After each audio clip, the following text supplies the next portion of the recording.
Good morning बच्चों। तो आज हम 9th का हिंदी पढ़ाने जा रहे हैं, जो कि दूसरा पार्ट है। ये पहले पार्ट में मैंने आपको आगे का लेसन पढ़ा दिया है, आगे का पार्ट, ये दूसरा पार्ट है। तो हम पढ़ाते हैं तिब्बत यात्रा जो थी उसके बारे में।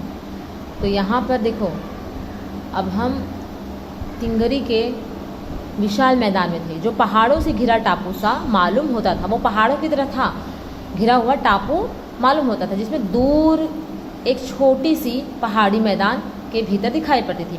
उसी पहाड़ी का नाम है तिंगरी समाधि गिरी। आसपास के गांव में सुमति के कितने ही यजमान थे। सुमति उनका मित्र था राहुल जी का। उसने क्या कहा कि सुमति के कितने ही यजमान थे। कपड़े की पतली पतली चीरी, बत्तियों के गंडे खत्म नहीं हो सकते, क्योंकि बोधगया से लाए कपड़े के खत्म हो जाने पर किसी कपड़े से बोधगया का गंडा बना लेते थे। वह अपने यजमानों के साथ जाना चाहते थे। मैंने सोचा यह तो हफ्ता भर उधर ही लगा देंगे। मैंने उनसे कहा कि जिस गांव में हम ठहरना चाहते हैं, जिस गांव में हमें ठहरना है, उनसे भले ही गंडे बांट दो, मगर आसपास के गांव में मत जाओ। देखो, इन्होंने क्या कहा, जहाँ पे हम गंडा बांटना चाहते हैं, हम अपने आसपास के गांव में, मतलब अपने गांव में बांट देंगे, हम आसपास के गांव में नहीं जाएंगे। इसके लिए मैंने तुम्हें लासा पहुँच को रुपये दे दूंगा। जो पैसे हैं, लासा पहुँचने के बाद मैं तुमको पैसे दे दूंगा। सुमति ने स्वीकार कर लिया। इनको जिम्मेदार था सुमति। उन्होंने कहा ठीक है, मैं इस चीज़ को स्वीकार करता हूँ, मानता हूँ। दूसरे दिन क्या था? दूसरे दिन हमने भरिया ढूंढने की कोशिश की, लेकिन कोई न मिला।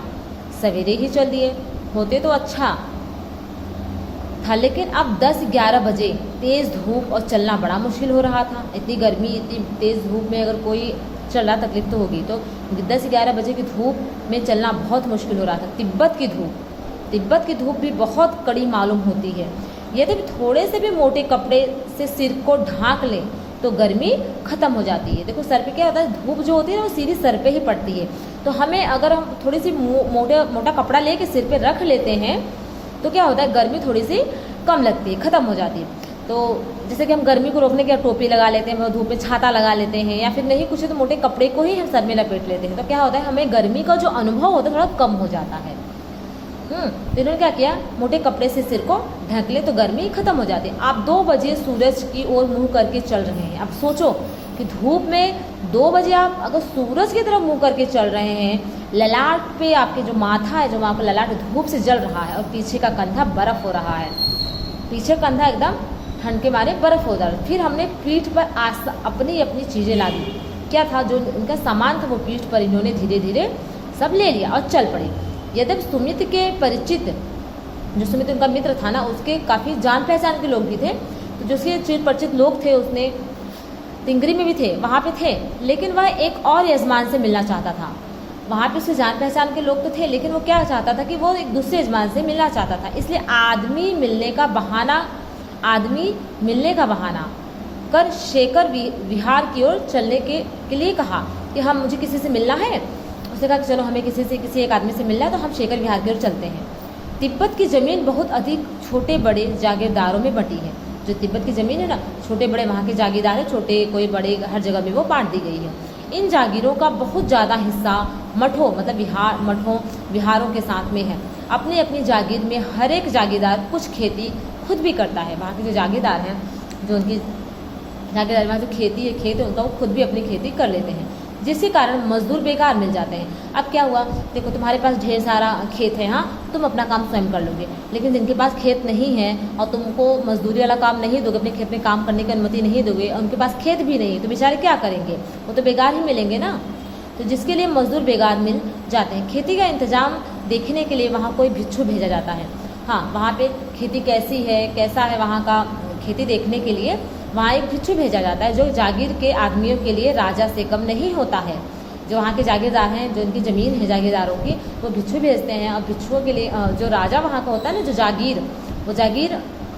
जो जागीर के आदमी हैं, आदमी में राजा से कम नहीं होता है। शेखर की खेती के मुखिया भिक्षु, मतलब नमसे जो थे, बड़े भद्र पुरुष थे। वह बहुत प्रेम से मिले, बहुत ही अच्छे व्यक्ति थे। उन्होंने बहुत प्रेम से उन लोगों से मुलाकात की। हालांकि उस वक्त मेरा भेष ऐसा नहीं था कि उन्हें कुछ भी ख्याल करना चाहिए था। यहाँ एक अच्छा सा मंदिर था, जिसमें कंजूर, मतलब बुद्ध वचन अनुवाद, बुद्ध के जो दिए गए वचन हैं, जो बुद्ध ने वचन दिया था, उसका अनुवाद था। हस्तलिखित 103 पोथियाँ रखी हुई थी। बुद्ध के अनुसार जो उन्होंने लिखे थे उसका अनुवाद करके वहाँ पे हस्तलिखित 103 पोथियाँ वहाँ पे रखी हुई थी। और मेरा आसन जो था, हाँ नहीं उसी में देखिए बच्चों, जो ये संकलित अंश जो राहुल जी ने लिखा है कि तिब्बत की इनकी राहुल जी की प्रथम यात्रा थी, तो प्रथम यात्रा से इसको लिया गया है। जो अंश यहाँ पे लिखा है राहुल जी, जो आप लोगों ने पढ़ा है इस पाठ को लासा की ओर, वो संकलित अंश जो है राहुल जी की प्रथम तिब्बत यात्रा से लिया गया है, जो उन्होंने सन 1929 और 30 में नेपाल के रास्ते की थी। ठीक है बच्चों, तो ये जाहिर सी बात है कि आपको ये लेसन समझ में आ गया होगा।